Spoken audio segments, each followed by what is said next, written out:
पिछले 12 वर्ष में अपने बदलते हुए भारत को देखा है। मोदी जी हमेशा कहते हैं कि हमारी केवल 4 जातियां हैं, हमारे लिए केवल 4 जातियां हैं। एक जाति गरीब की, एक युवा की, एक नारी की और एक अन्नदाता किसान की। आप याद करिए, इन चारों में सब आ जाते हैं, ये सब उसमें आ जाते हैं। और उन्होंने कहा था ये 4 का उत्थान हो जाए तो देश दौड़ने लग जाएगा, दुनिया की एक बड़ी ताकत भारत बन जाएगा। और इसके लिए उन्होंने योजनाएं बनाई, कार्यक्रम आगे बढ़ाए। लेकिन मोदी जी दिल्ली में योजना बनाते थे, भाजपा के अन्य राज्य लागू करते थे, लेकिन यूपी में 14 से 17 तक समाजवादी पार्टी की सरकार ने उन योजनाओं को यूपी में लागू नहीं होने दिया। न गरीब के लिए शौचालय बनने दिए, न गरीब के लिए आवास बनने दिए, न गरीब को राशन की सुविधा देने दी, न गरीब के लिए सड़क बनने दी। क्योंकि समाजवादी पार्टी तो माफिया और गुंडों के सामने नतमस्तक थी, नाक रगड़ती थी माफिया के सामने। माफिया को देख करके पसीने छोड़ते थे इनको, इनके मुंह से कोई बोली नहीं निकलती थी।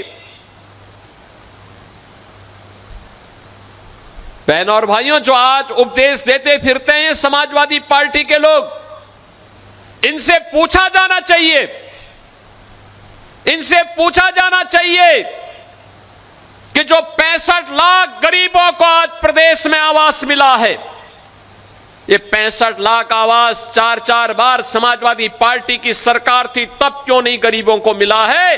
ये प्रश्न इनसे पूछा जाना चाहिए।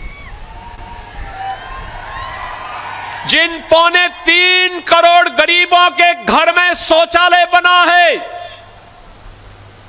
इन गरीब घरों में शौचालय समाजवादी पार्टी की 4-4 बार की सरकारों में क्यों नहीं बना है?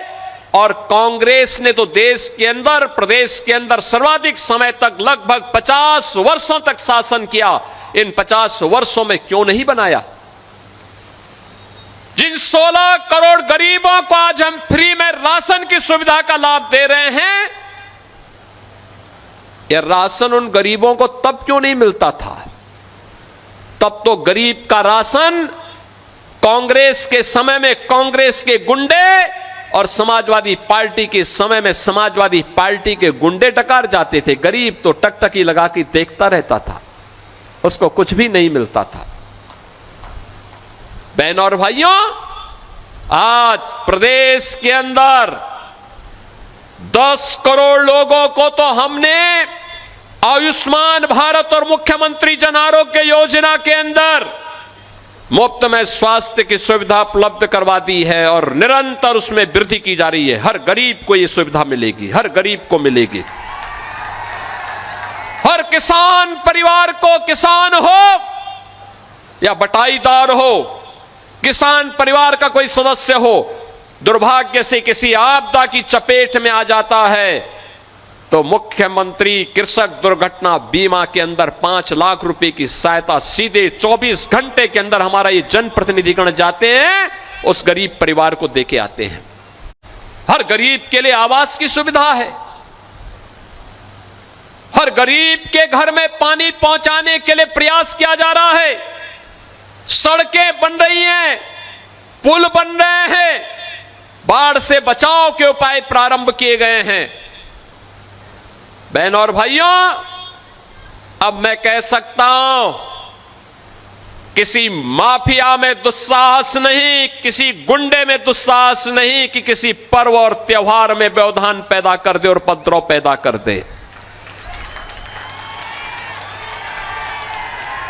अगर कोई किसी रामलीला में, किसी यज्ञ और कथा में, किसी धार्मिक आयोजन में, रामनवमी हो, शिवरात्रि हो, जन्माष्टमी हो, रक्षाबंधन हो, इन आयोजनों में अगर किसी ने व्यवधान डाला तो पर्व तो मना ही लेगा, लेकिन उसके बाद ये तय है कि रावण और कंस जैसी दुर्गति उसकी तय है जो व्यवधान डालने वाला है। यह तय है कि अगर बेटी और व्यापारी की सुरक्षा में सेंध लगाई तो सेंध लगाने वाले का इंतजार तो फिर यमराज ही करेगा, बाकी किसी को नहीं करना चाहिए।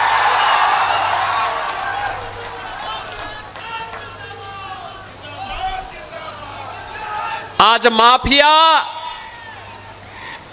माफिया पिस्तौल लहराते हुए कोई धमका करके खुली जीप में चल करके किसी हिंदू को धमका नहीं सकता है, अब नहीं धमका सकता है। और इसीलिए बहनों और भाइयों, जब ये काम हुआ है बिना रोक के, बिना टोक के, बिना किसी भय के, बिना रुके, बिना डिगे, बिना थके, जब ये अनवरत इस प्रकार के अभियान चले हैं, विकास का पैसा विकास में लग रहा है, तब ये सड़कें दिखाई दे रही हैं, तब पर्यटन के केंद्र संवर रहे हैं, तब पुल और पुलिया बन रही हैं, तब बिजली की परियोजनाएं तैयार हो पा रही हैं,